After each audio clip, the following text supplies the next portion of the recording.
Welcome to the Wickedly Smart Women podcast, featuring stellar conversations with emerging and established wickedly smart women.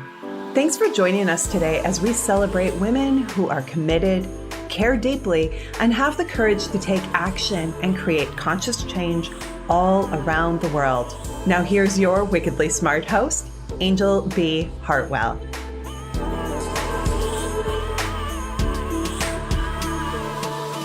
Welcome to another episode of the Wickedly Smart Women podcast, where we celebrate wickedly smart women and provide our listeners with a wealth of wisdom along with immediately actionable steps to be smarter, spunkier, and more successful in their impact and their leadership. This is Anjel B. Hartwell, and today we welcome our very special guest, Tracy Cromwell. Tracy knows the struggles associated with food, body image, stress, poor gut health, and self-confidence firsthand. In 2006, she was 180 pounds, diagnosed with prediabetes, and living the chaotic life of a yo-yo dieter. Her personal journey to health recovery inspired her to change careers so that she could walk alongside others and support them as they walk their own journeys to health. Tracy is an integrative nutrition health coach for the confused and frustrated dieter. She is certified with the Institute for Integrative Nutrition, a certified precision nutrition health coach and pro coach, a National Academy of Sports Medicine personal trainer, and a weight loss specialist. And I had the distinct pleasure of meeting Tracy a year ago in New York City at the National Publicity Summit. And as soon as she and her colleague, Ingrid, came to pitch me for the show, it was one of those instant knowings. It was like, oh yeah, these people are on fire with their mission and their spirit and have, walked a hard path. I could tell that too. So I'm just so grateful that you are here, Tracy. Thank you for coming on the show. Oh my goodness. Thank you so much for having me. I'm honored to be here, and I am so happy we had the opportunity to meet last October. What a blessing. Yeah. Well, I want to dive right into our time together today because I know that one of the biggest, most difficult things a lot of women struggle with are food and body image, which then, of course, leads to stress and poor gut health and self-confidence issues. So I'd love to have you tell our listeners, if you could, if you have anything from your big story that you can point to that you see as might have been the origin of that for you. Like, where did you get to 180 pounds, get to pre-diabetes? What was underneath that? Wow. Oh, goodness me. What was underneath that was a lot of feeling unworthy as a human being, not being good enough. And that started when I was fairly young. And I guess most of us women, and this happens for men too, but most women, as we grow, it can get worse and worse.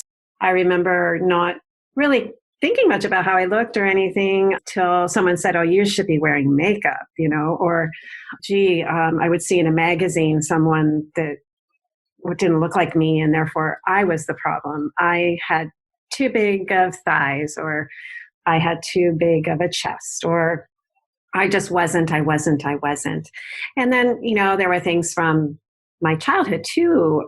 There were times in my life where finances were difficult for my family. So that was hard. And so I just had this mindset that for some reason I was not good enough. And so the only way I could be good enough was to put on a facade, and it was almost like I was clawing to possibly be worthy. And so I would pound myself, if that's the way I could say it, in my mind with exercise or even in my past career to prove to people.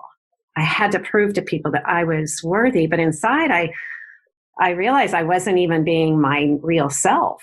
Mm-hmm. And so this inside person was, as I realized through my journey, was just crying to be me. So I would use food. I had definitely food sensitivity problems, which in the 70s we didn't even talk about. So I was always really upset digestion, which gave me anxiety. So you just add that on top of it. So all these things stacked up.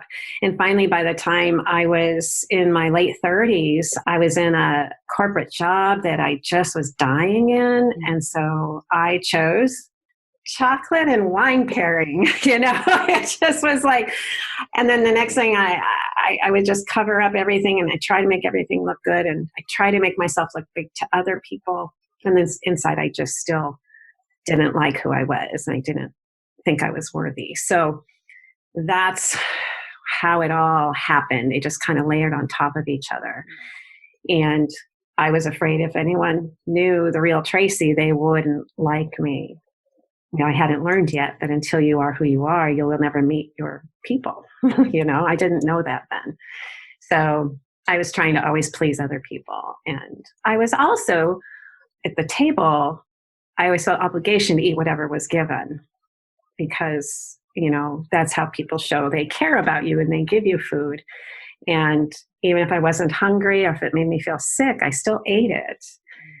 And then I would eat something else to try and cover up the pain in my stomach. I just had no connection as to that food could actually make me feel a specific way, or that my emotions would drive my eating, and vice versa. And I really didn't want to have to worry about it. It was too much for me to worry about. And it took this diagnosis, and then looking in the mirror and I was ashamed, and I couldn't believe I allowed this to happen to myself. So I was very upset about that, Another layer. There goes another layer. Exactly. And so all this, just by the time, I said late 30s, and my career was I was in the wrong industry, and I think because I devalued myself so much, I couldn't see the potential to be happy as the real Tracy. Sure. Well, there's a lot of different paths we can go down here with this story, but I actually feel like I want to talk a little bit about, and maybe help our listeners, because I feel like our listening audience kind of spans a few generations, right? So I grew up also in the generation where my mother grew up in the Depression, right? And then they went through World War II, and I will never forget one of the stories she used to say tell me all the time, was about the little German girl, because she, with her first husband, was over in post-war Germany, about the little German girl that she saw as she was looking out her window one day, who was in her trash bin looking for bread. And the messaging that I felt, that I received, was I needed to eat whatever was put in front of me because there were, quote, starving children in the world. And so I'd love to have you speak a little bit about the piece for you, if there was one, around how you started to dismantle some of the conditioning that you may have received that was coming from a place of, maybe scarcity, your parents were in scarcity, or coming from a place of concern to make sure that you actually had food in your body, but was ignorant of the fact that it was actually harming you. Mm-hmm. And where that came from. Yeah. Well, more, I want to hear about what happened internally for you to decondition yourself, to let some of this stuff go and give yourself permission to admit that doesn't make me feel good. Right. And what's interesting, yes, because I never wanted to admit it, because I didn't want to let anybody down. I didn't want to hurt anybody else's feelings. So what was interesting to me when I got the diagnosis, although however frustrating that was, and because I always felt that I had to get permission from others to do whatever it was I needed to do, it was like I had a note finally. And I had a note that I could tell my family, see, I'm not supposed to eat these things. And it was interesting how, for some reason, I had to have a note, because at that period in my life, I couldn't do it for myself. I didn't have it in me. And so it was a turning point for me that I had permission and I had a doctor's order to take care of myself. Of course, they didn't tell me how to do that. They just told me to, they don't tell you that stuff sometimes. But it was like, I still remember that empowering moment at breakfast one morning saying, I'm not going to eat the French toast. I'm not going to have the pancakes, and I'm okay with that, So it was like this great step, however silly that might sound, but also it started to make me listen to my body. So it was that, got a doctor's note. Yeah. That sounds. So that's kind of what I needed. I think I needed to crash into that low of lows for myself.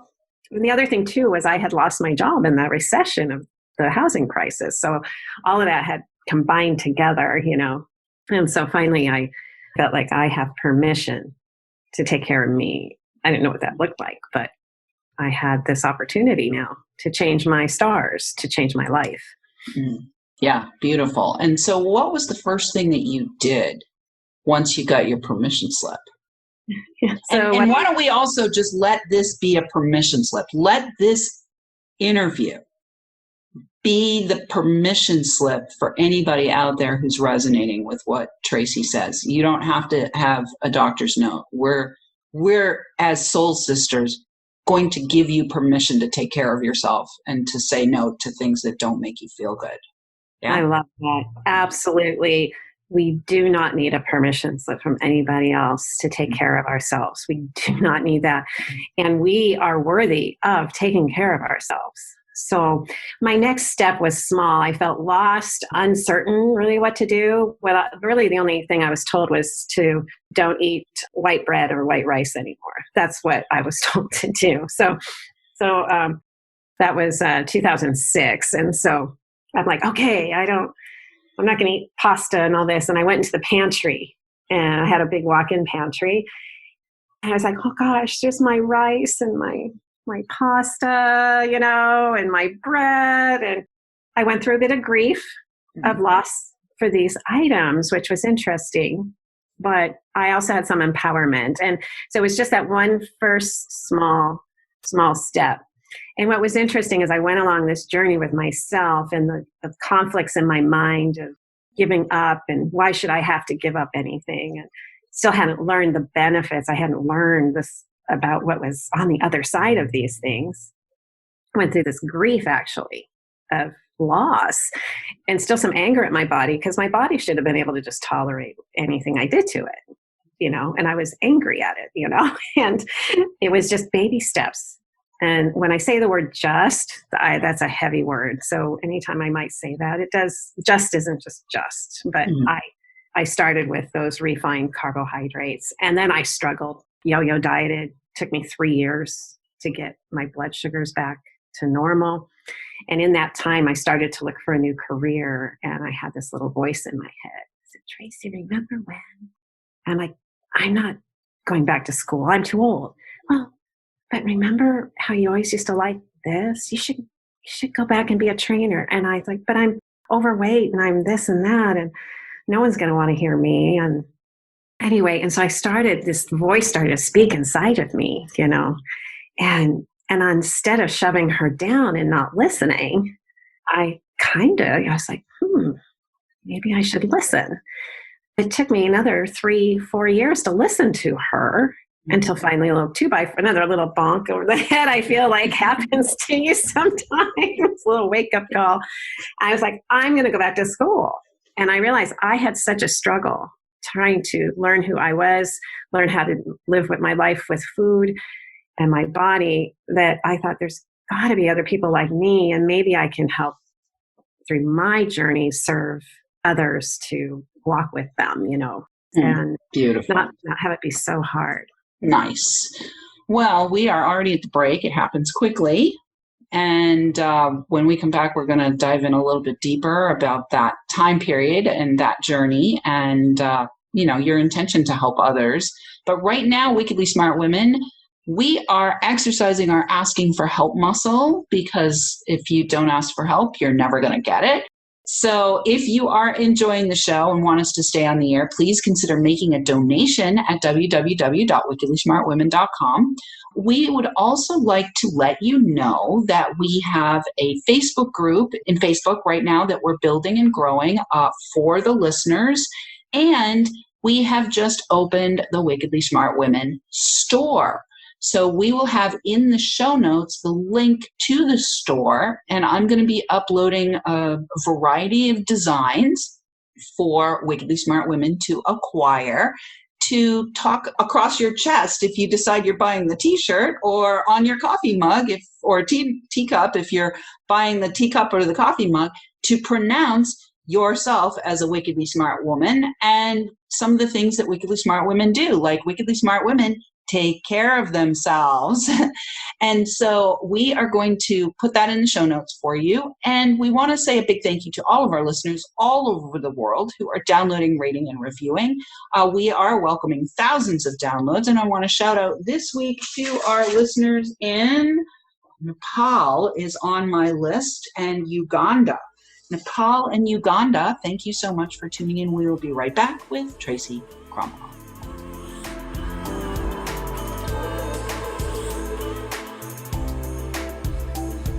The Wickedly Smart Women podcast is brought to you by the Wealthy Life Mentor. Women, are you on the edge knowing that life is calling you to make a change?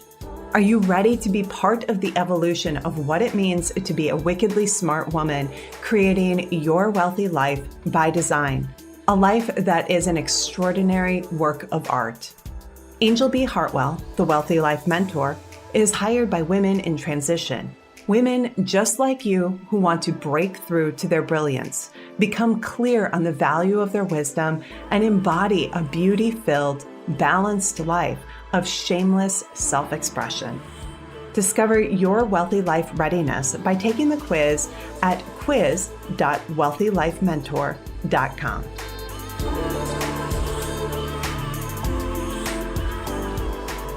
And we are back with Tracy Cromwell. If you want to find out more about Tracy, or if you feel really resonant, and one of the things that I'm noticing about Tracy is she's got such a level of self-compassion. I can tell that when she works with clients, she's bringing that to the table in spades. So if you want to find out more about Tracy and what she's got going on, including a new book that I understand that she has coming out called Journey with Food, that she's co-written with another woman. We can talk a little bit about that. You can find out more about Tracy and get in touch with her at tracycromwell.com. So before we went to the break, Tracy, we talked a little bit about your own journey with food and with food sensitivity, and we talked about kind of the places that it took you, which was getting to a point where when you began to allow yourself to be who you were, that it also caused you to change your career.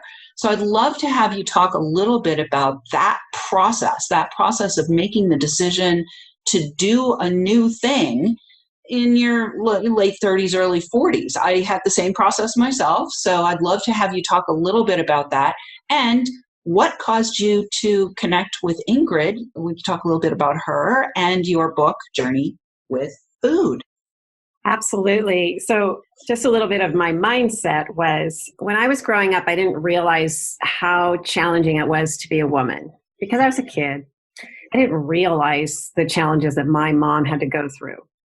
All I know is I was sort of the result of those challenges she had to go through.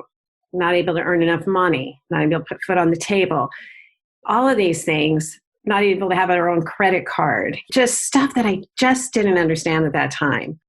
And so as I started getting older, I would notice, though, how men got better treatment, men were getting all these great things. And so I wished I hadn't been born a woman. I was really upset. And, here I'm junior high, high school. I didn't want to be friends with women. I wanted to be friends with guys because guys got somewhere.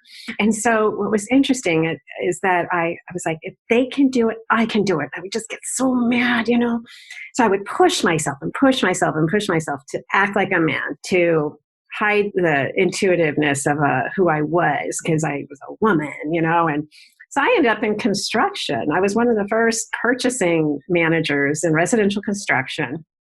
And I didn't realize at the time, but like a bit of a trailblazer for women. I was the early 90s, very early 90s, and you didn't see us much in those areas. And so I had so much angst and just this turmoil in my gut through that whole career. But I progressed, and I did really well and was great negotiating and all of that. And one day I just was exhausted. I was just tired.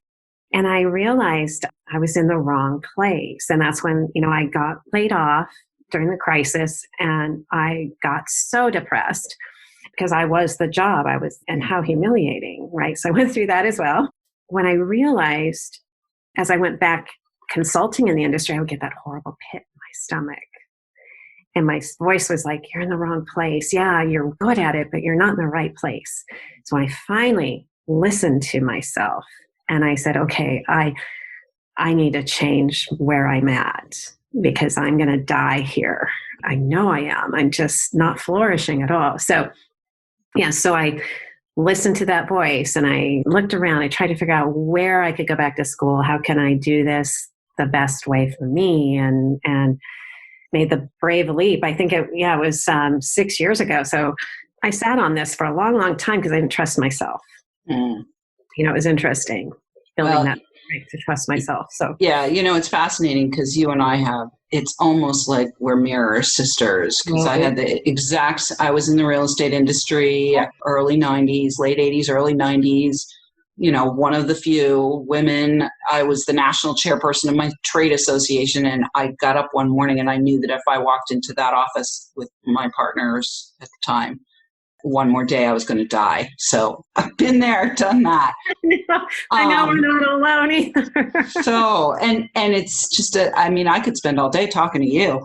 Well, let's talk a little bit about the book, because there's a big difference between changing careers and then making the decision to become an author. That's like a whole nother level of excitement. So can you talk about where the book came from, and, what maybe I guess it was the listening now to your little voice even more potently, right? Mm-hmm. Yeah, thank God for that little voice. Thank God for the little voice. When we listen, to that champion that's inside of us, it's amazing. It's terrifying. Totally. It's totally, where are we? Okay. What? We're doing what? Okay, I'm terrified, but I'm going to go. Yeah, so I met Ingrid, my co-author, in school. She's from Santiago, Chile. And what's her last name? Ingrid Lau. Okay, great. Yeah, so Ingrid Lau. And she's from Santiago, Chile, and I'm Seattle, Washington. And what it was is we had to, for 1 year in school, we needed to have a peer coach so that we'd practice and we could support each other. And the minute she and I met, like you and I are seeing each other now, it was like, you're my person. You are my sister. And how we could possibly, I would love to do a DNA comparison with her because I feel like we've got to be related. So as we worked together, we realized we both had come from, the different countries. We had both had the same challenges with our food, our self-image, people-pleasing, challenges from when we were children that carried us into this kind of a hate relationship with our bodies. At one point she wished she had been a man as well, Me too. So, she wanted to not ever be a woman. She wanted to hide. And so for those reasons, she would eat as well. And so when we were going through school, we thought we need to stay together with this. And we thought maybe we should do webinars or whatever. And back then the technology, we just weren't ready for it or whatever. And then we were like, wait a minute, we could write this into a book. And so it's got to be 4+ years now. And anyway, and we each decided on what topics we wanted to write about. And so we just started to create together. And, it was just this, we knew we had to write the book because, again, there are others like us. And it's not a diet book. It's a journey. You're going to write in this book. My hope is that, it'll be available. It's available on electronic, but the hope is that people get the hard copy and they write in it. And this becomes their journey to find out who they are, what the relationship is with food, what's driving that relationship, and so that their mind can learn and they can start hearing that inner spirit, that inner person that maybe they're squelching and covering with food, or whatever, traumas could have happened in their lives, that food is being used for comfort and to relieve the shame associated with that, because there is no shame in that, it's not like that. And so we've both been there. We've both been crying. We both have had so much happen to us. And so we would hope, our hope is that this will go out into the world and help people, release that bondage of yo-yo dieting, of self-loathing, of the feeling of not good enough, release relationships that are harmful. To bring some humor in there, my relationship was with caramel popcorn my mom used to make, I have so much built around this relationship with this caramel that it brought me memories of my family all together, and they were happy times. I get so sick to my stomach though when I eat it. So now I have this relationship with it for what it was. It was what it meant, and I respect that my body can't eat it anymore. Yeah. It's okay. Yeah. I remember those wonderful memories. So figuring all that stuff out is what my goal is with this. Beautiful. I love it. Well, having the relationship that you have with your actual physical body be the top priority, even though the caramel popcorn was a pretty powerful relationship. Yes, a very powerful. Oh my goodness. Well, we are already at the end. I want to just invoke for all of our listeners that you all start to listen to your inner wickedly smart woman. Like that just came in. I was like, oh yeah, it's the inner wickedly smart woman who's guiding you. And if you feel resonant, please reach out to Tracy at tracycromwell.com. I'm assuming that the book will be also on that site, or a link to get the book will be on that site as well. Great. Yes. Awesome. Yeah. And it was just a lovely pleasure to have you here. If there was one thing that you would want to leave our listeners with, one sentence that you'd want to leave our listeners with, what would it be? Say this to yourself every day in a loving way. I am worthy. I love that. Well, listeners, I am worthy. You are worthy. Tracy's worthy. All wickedly smart women all around the world are worthy. And we do also love feedback. So please let us know what you thought of today's show by calling into our listener line. We'll have that in the show notes, or send in questions or guest suggestions to listeners@wickedlysmartwomen.com. We might even give you a shout out on the show. Thanks for tuning in. Keep your ears open, and remember, you are a wonderful woman.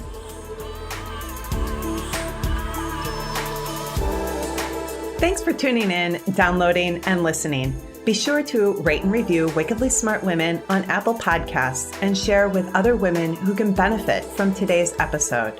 Wickedly Smart Women is the premier podcast series for informing, activating, and inspiring the leader who carries profound wisdom and knows that now is the time to welcome wealth.